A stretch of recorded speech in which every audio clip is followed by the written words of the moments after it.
Welcome to the second episode of In the Counsel's Chair, a new podcast from a daily journal talking to legal leaders about how they shape their worlds and ours. I'm your host, Jack Needham. I'm an associate editor at the Daily Journal. I'm coming to you from rural New South Wales in Australia. But last week, when I was back in the States, I had the pleasure of talking to Daralyn Durie, a partner at Morrison Foerster based in San Francisco and widely regarded as one of the top intellectual property attorneys in the US. But what I was really curious to talk to Daralyn about for this episode was her experience co-founding the firm Durie Tangri in 2009, including all of the highs and lows of starting and running your own firm, and what led to the decision to merge with Mofo a few years ago. All of that coming right up.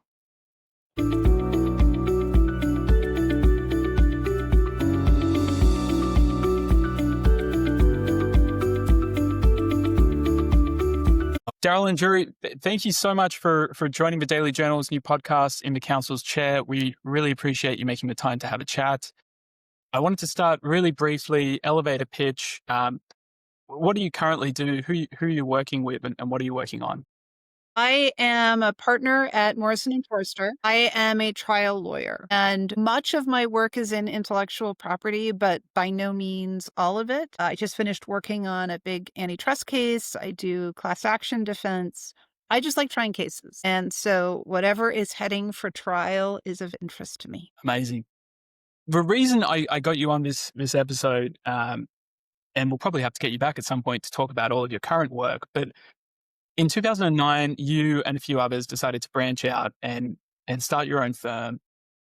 I'm incredibly curious the thinking behind that decision, how that decision ended up panning out, how you ran a firm for a decade, what the sort of triumphs and pitfalls of doing so were.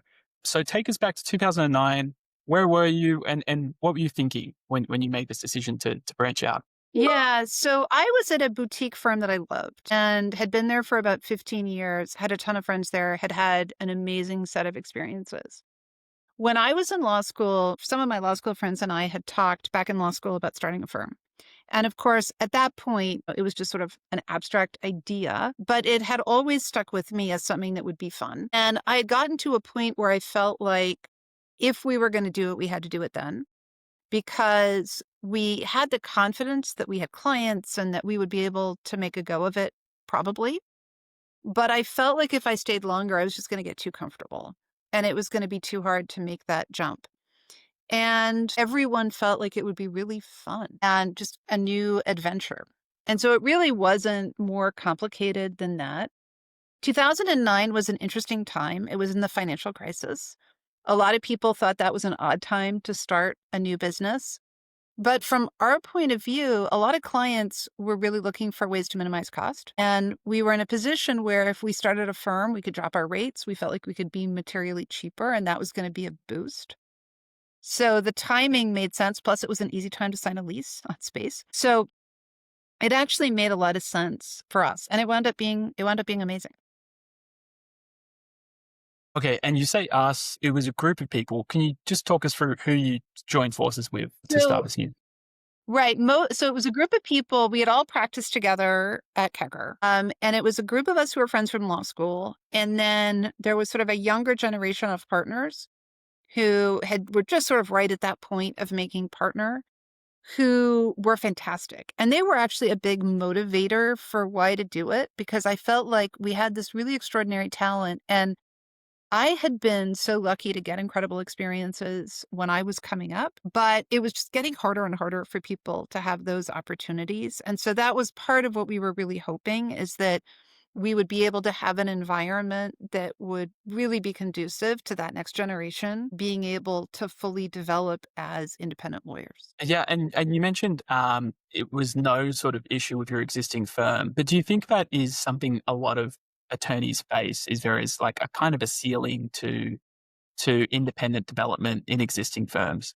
I think that is almost certainly true in a lot of places, and that it can be hard to find your own footing as a lawyer. I always encourage people, if you're thinking about starting a firm, I thought it was amazing. I love doing it. I'm really glad that we did it. And part of what's fun is seeing what you can do. So that was definitely part of the motivation, I would say. Not that there was any bad, but just it's a challenge. Like, what can we do? Okay. And you mentioned a few of the things you wanted the new firm to look like, including the potential to lower rates to be more competitive. What was the practice area? Was there a sort of single practice area of a firm or a single purpose? You mentioned you love going to trials. Were you all trial attorneys?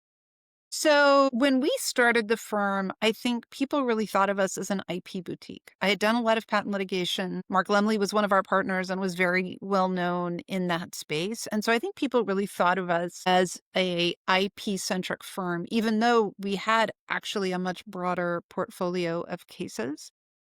The decision to rebrand ourselves as trial lawyers was quite intentional, and I would say came later, maybe 6 or 7 years later, looking at the market dynamics and thinking about where we saw the need as being. We thought we had trial chops and that we had people who were good at that. And it felt to us like there was such a compelling need in the market for people who know how to try cases in IP, but also more generally. And so that was a pretty intentional pivot in our marketing message, not necessarily in what we were doing day to day, but in the way that we presented ourselves. Okay. And you mentioned it was kind of a now or never kind of situation. How long did you prepare for this before you pulled the trigger and made the move? It happened pretty quickly. I would say probably we started chatting about it about 6 months before. And it really was initially a lot of friends just getting together and talking about life. And I would say once we realized there was a collective appetite, we then acted pretty quickly because that partly just because that seemed like the right thing to do. And so I think in the event, it actually came together very quickly.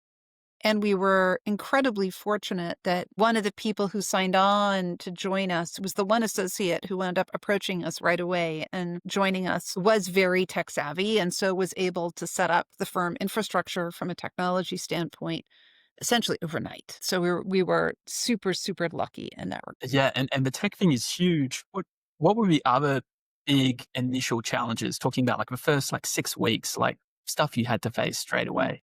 I remember we had a friend who was a solo practitioner and had a shared office situation with a conference room that she could get dibs on. So we were all sitting, we had one conference room for all of us, and we were all working in this one conference room.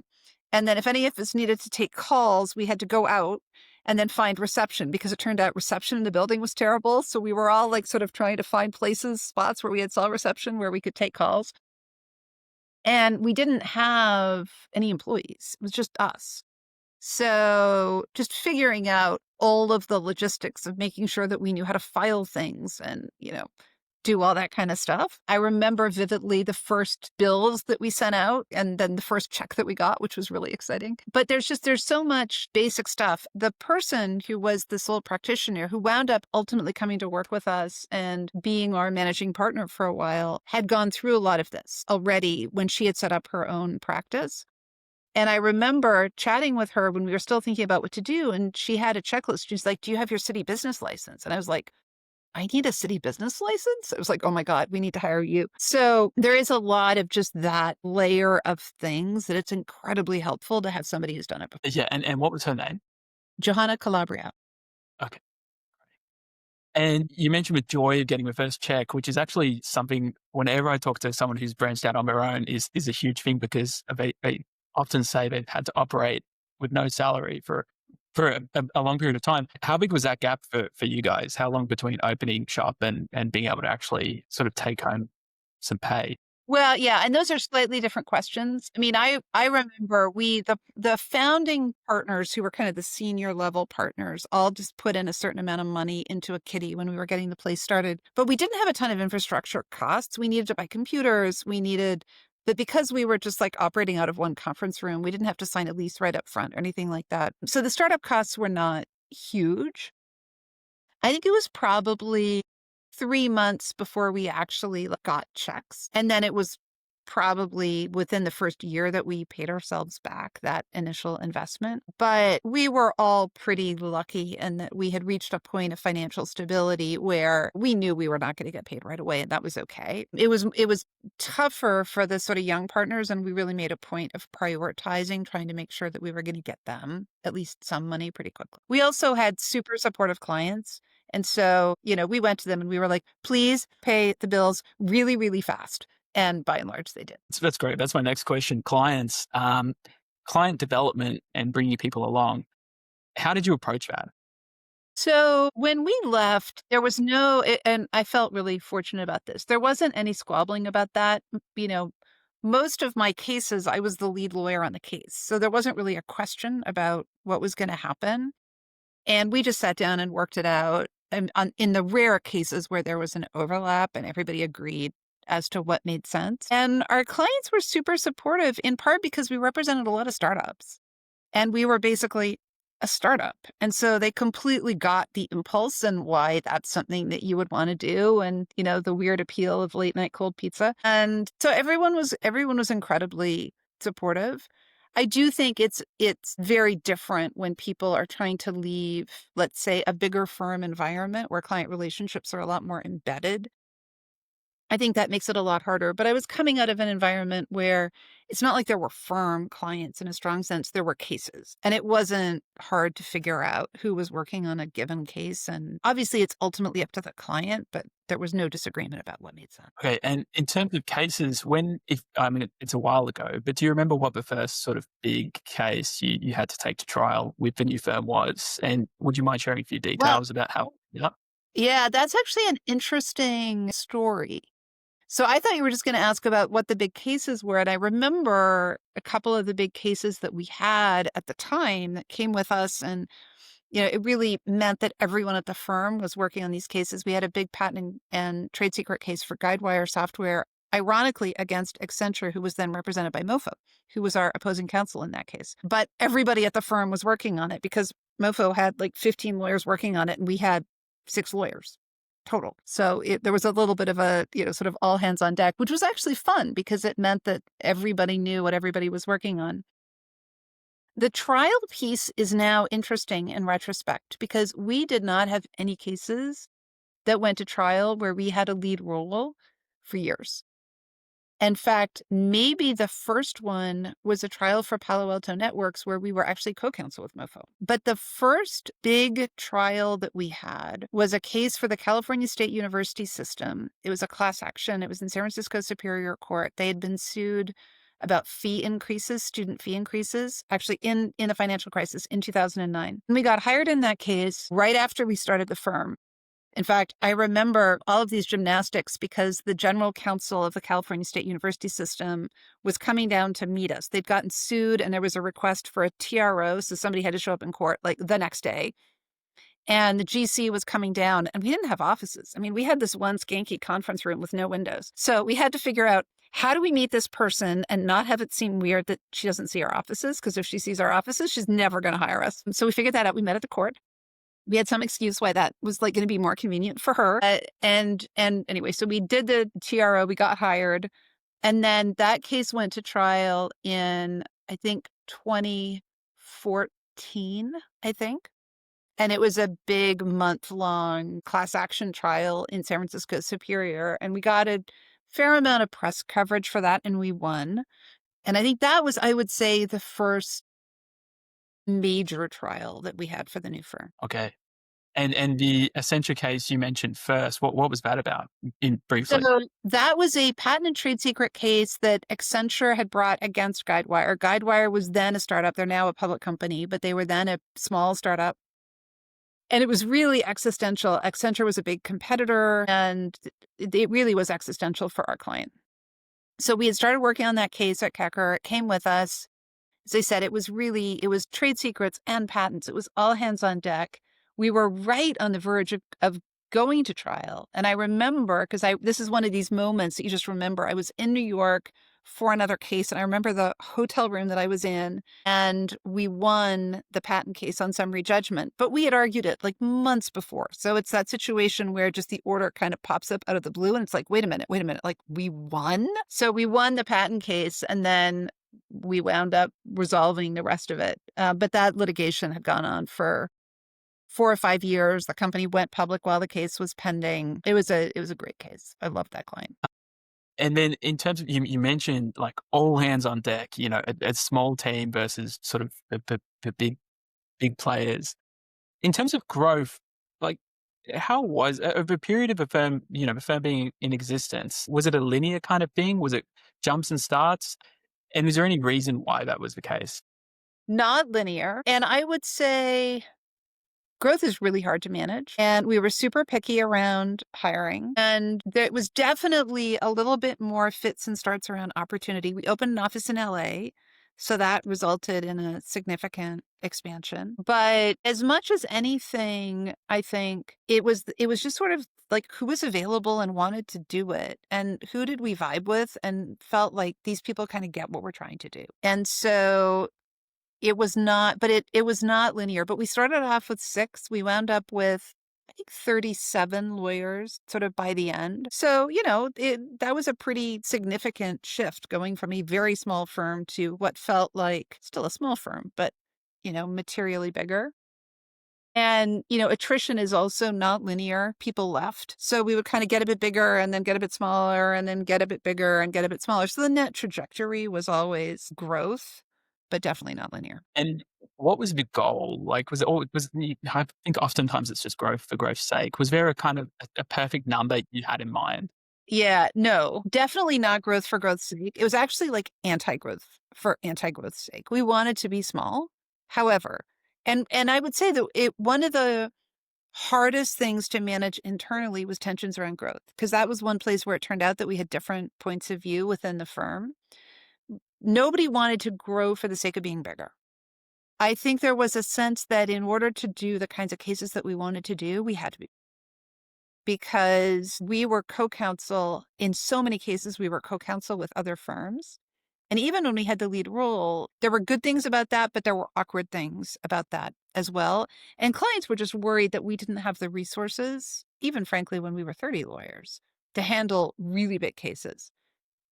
So I would say the need to grow was mostly that. It was mostly in order to be able to take on really big cases and to convince clients that we had the heft to be able to manage them. Even though I think, ironically, we did. I remember at some point we were co-counsel with Paul Weiss, the theory being that Paul Weiss had the resources. And it was like we had more resources than they did because their IP group was actually very small, even though the firm obviously is huge. So I thought it was much more of a perception thing than a reality thing, but the perception was a big deal. Yeah, and here's a total hypothetical, but do you think that same perception issue would still exist today with, I guess, some of the sort of back of house stuff leaning more towards like automation and shared resources and artificial intelligence? People seem at least slowly becoming around to the idea that small firms can, pull above their weight. But what do you think? I think so. And I think AI is going to be a game changer in that regard. I think it's going to benefit boutiques disproportionately. I think that's great. And I'm not sure it's there yet in terms of perception, but I think it will get there.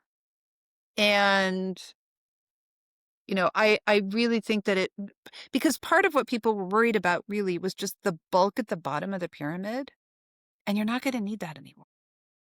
So I think it will be a total game changer. Okay, you mentioned tensions, and so I'm going to reverse the order of my questions and go with sort of I don't want to call them pitfalls at all, but things that maybe surprise you in a less than positive way about having your own firm. And I guess the biggest tensions you found in running a smaller firm.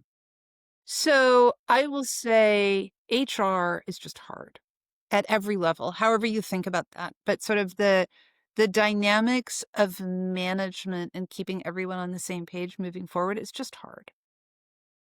We definitely had sort of different points of view on growth. It was never a problem, but it was constantly a conversation around what we wanted to do in that regard.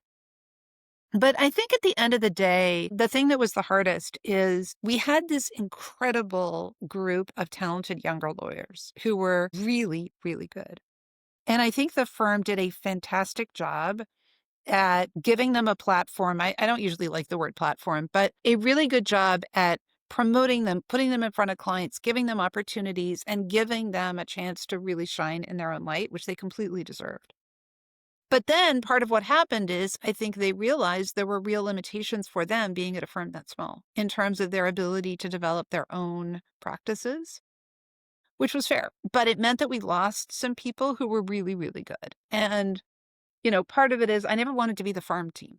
Like that was not the point. And that I think I had not appreciated when we started how that dynamic was going to play out. It makes perfect sense to me in retrospect that you were going to sort of see that. But I think it is really, really hard to have a small firm that stays small if you've got really ambitious people who want to develop their own careers. Okay. And I guess extending on that question, anything you would have done differently in terms of like structure, initial steps that you think might have changed any of those issues? It's a great question. I don't think so. I mean, we made a lot of decisions up front that probably had impacts on that, but I still think were the right decisions. And, to me, it is a more structural thing. If you are going to give people those opportunities and really encourage people to have their own cases and have their own clients and support them in growing as fast as they can, which was the whole point in a lot of ways, then I think that this is going to be a challenge. I think if I had to do it over again, the main thing I would do differently is I would just be more explicit about it and talk about it more. I think there were some assumptions that got made early on about why we were doing what we were doing and some of the financial trade-offs that were getting made that I thought were obvious, but I think were not as obvious as I thought they were. And so I think part of the lesson that I took is just the more you talk about stuff like that and put it on the table and be really clear about whether you have consensus or not, the better. Any examples of those assumptions? I think assumptions around like growth, opening the LA office. I mean, I think that. I think assumptions about how long people are going to stick around. And sort of what people saw as their own trajectories relative to the firm, and assumptions about money. What were we shooting for in terms of profitability? We were always very clear that we were not profit maximizing. We were not trying to set up a firm that would be maximally profit driven. And we were always very clear that like, if that's what you want, you should go somewhere else. What that was actually going to look like in practice and how much of a delta there was going to be, how persistent that was going to be, was something that I think we talked about abstractly, but probably not as concretely as we should have. Okay. Looking at now, what was the best thing during that decade of running your own firm? Like this is so incredibly hard, so I'm so sorry, but if you were to rattle off like your three biggest things of what you're most proud of, it could be a case, it could be some other sort of achievement, preferably beyond just saying I loved the culture, because we get that a lot. Yeah. But if there's something you could kind of pinpoint as what you were really proud of. So I was incredibly proud. I was incredibly proud of the lawyers who left in terms of substantively how good they were. I was sad they left, but when I sort of looked at who they were as lawyers kind of starting out and then their ability, I mean, our alumni, the DT alumni crowd is amazing. And so there's a little bit of a, mixed sense of sentiments around that. And proud is a little bit odd because it's really them, not me. We had phenomenal people. And I am proud of the ways in which they were able to grow at the firm and sort of get launched on this path of being really extraordinary lawyers. I know you don't want me to say culture, and I get why. But I would say, flat and fun vibe, especially, for example, when we went to trial together. And I think that a lot of that has persisted through sort of joining MoFo. But there was a very strong sense that we were doing the work because we liked the work, not because we were getting paid to do the work, but because we liked the work. And every Friday, people would go to Bix and hang out. And a lot of what we would talk about was, and it was because like, it was interesting. Like we kept talking about it because people were thinking about problems and bouncing ideas off of each other. And there was a little bit of a sort of dorm vibe around just thinking about the problems from that point of view, from a craftsperson's point of view about how do you do this thing really well. So those sort of just hangout sessions where people would be sort of talking through stuff were phenomenal. And then I guess I would say it was in 2017, end of 2016, beginning of 2017, we had a trial for Sonoma State University. We got brought in super late because we'd won this other case for CSU. We got brought in like 3 months before trial. It was up in Sonoma County Superior Court. And it was this Private Attorney General Act about lead and asbestos exposure on campus. So like no IP issues. They wanted us to come in and try it. And I said, I'll do it, but I want to try it with 3 associates because the whole point is going to be to give them trial experience. Client said fine. So me and Tim Salisbury, now one of my partners at MoFo, and Andrew Perito and Zach Abrahamson, who's turned himself into a phenomenal antitrust lawyer, and I show up on October 27th in Sonoma County Superior Court for trial, and closing arguments were on March 13th. And we lived there for like 5 months trying this case, which was not the plan. That was not anyone's expectation for how this was going to go. And we just split up the witnesses equally. And there were a lot of witnesses. So by the end of it, I remember Tim and Andrew had both joined us from a big firm. And I remember saying to both of them, and Zach was a first year. This was like the first thing he did as a lawyer. And everyone was really good. And I remember saying to them, like, you've now done more witnesses at trial than a lot of partners at big law firms, which is true. And I was incredibly proud of that team. One, that we didn't kill each other after 5 months in a very small conference room in a very shitty hotel that then burned to the ground. It had a lot of deferred maintenance. And we actually had a ton of fun. But also just like everyone stepped up and like it was really hard. It was a hard case. The judge hated us. It was just a really hard case. And everyone really stepped up. And it was just fun. That was just watching people grow over the course of that 5 months was pretty extraordinary. I was super proud of that. Wow.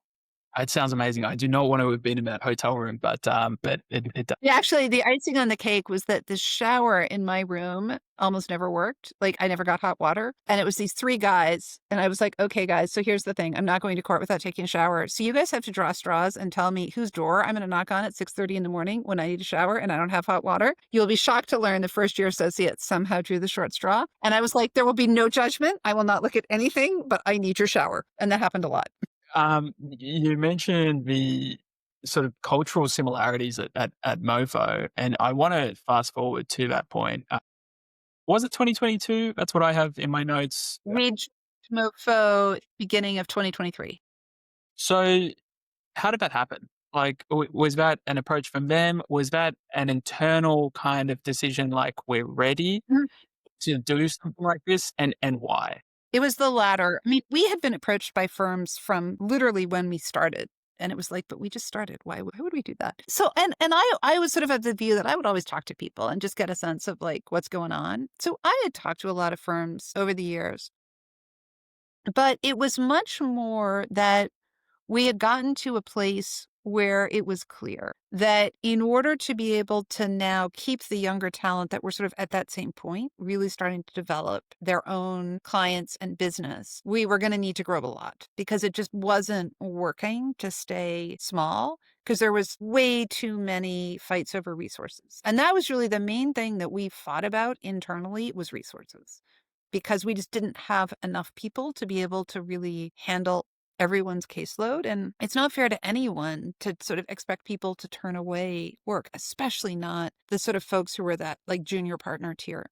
So we were going to have to grow a lot and that was going to be hard. And it's really hard to do that and maintain culture, but it's also just hard to find good people. And it also meant that our whole infrastructure was going to need to become more professionalized. And as we started talking about that, it's like, well, we can do it ourselves, or we could just go somewhere that's already done that for us. And in terms of thinking about what was going to provide the best set of opportunities for people and not replicate that problem of people feeling like they needed a bigger platform, we just decided, as a partnership, let's go take a look and see if we can find something that feels like it will be a good home. And then we talked to a few firms. It was a pretty short list. And Mofo was really simpatico. Like, just again, everyone talks about culture, but it's really true.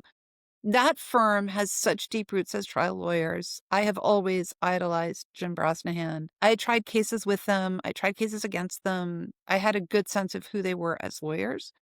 And I knew that at a values level, there was a very similar alignment. It is interesting, but the geography of where firms are from in their origins affects. New York origin firms are different from San Francisco origin firms. And Mofo is a San Francisco origin firm. And so and I really liked the people. I really liked the chair, who was then sort of brand new, just coming into the role, but I thought was dynamic and forward looking. And I thought it would be fun. I had never worked at a big firm, and I thought this will be different, but I also thought it would be fun, and it has been really fun. Yeah, I'm so curious. Obviously we see a lot of mergers happening, and they're not always of equal sizes. When a smaller firm like yours merges with a bigger firm, do you think there is any sort of cultural impact? Like, can you see the legacy of your firm in some way, shape, or form where you are now? Like, and then how does that come through? Like, 100%. And I definitely do. And I think in part, so one, as I said, I think the cultures were really simpatico to start with, but also 37 lawyers. It's small relative to Mofo, but it wasn't that small relative to Mofo's IP group. And so I think, to the enormous credit of Mofo, they really approached it like a merger. They didn't approach it like they were just swallowing us up. And they approached it from the perspective of, you guys have done some cool things. We want to learn about that. It wasn't just getting assimilated into the Borg. There really was this effort to understand, like, what have you done that's good, and how do we take that and make sure that we incorporate it into the fabric of the firm. So to me, it feels very continuous in the sense that I feel like the kind of work we do and the approach that we have and that we take to it hasn't really changed. And it very much has been sort of a melding. And at this point, for me at least, I work with probably more kind of native Mofo lawyers than I do native DT origin lawyers, but it doesn't matter. From a cultural point of view, it feels continuous to me. okay, I'm sort of at my last question, but obviously if there's anything else you want to mention, feel free to dive in. But it's the big question. Having done it all, being where you are now, would you do it again? Would you start your own firm again? Yeah, totally. I had a ton of fun. I learned a lot about law firms that I don't know that I would have otherwise. And it's interesting coming to Mofo because now it's huge, but a lot of the same lessons apply in terms of how you think about what it means to have a business that is a law firm and what makes that business function well as a business, and thinking about it from a more entrepreneurial point of view. It was hugely fun. And I do think that I probably benefited from, having my name on the door for a period of time, right? Like, that is, not everyone gets to do that. So I would 100% do it again. It was super fun. Great. All right, Daralyn, my very last question actually has nothing to do with starting your own firm. It's just something I decided to ask people who I'm talking to. But I'm always really curious. Some attorneys say they read nothing because they don't have time to, other than the cases they're working on. But is there anything you've read, listened to, seen in recent times that you would recommend others? It could potentially be, something that would assist with starting your own firm, or it could just be something you really enjoy. I'm going to go grab it. Don't move. So this may seem like an odd choice. I read a lot. Like, it was funny. There's like books all around me, but this in bookstores now, Moral Ambition I thought it was really interesting. And it's funny, it probably seems like an odd thing as a lawyer in private practice to say that I think you should have moral ambition around the work that you do. But it's an interesting time to be a lawyer.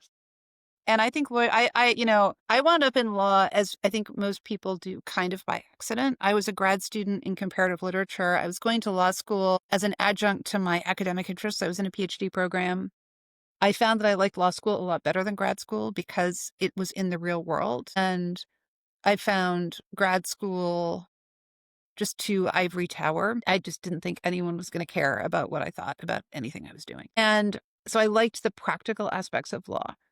But I didn't expect to stay a lawyer in private practice when I started. And if you had told me when I started that I was still going to be doing it in 30 years, I would have said that's absurd. I kept doing it because, one, it's hard and I like challenges and it's interesting. There are not that many jobs that provide this level of diversity of things you get to think about.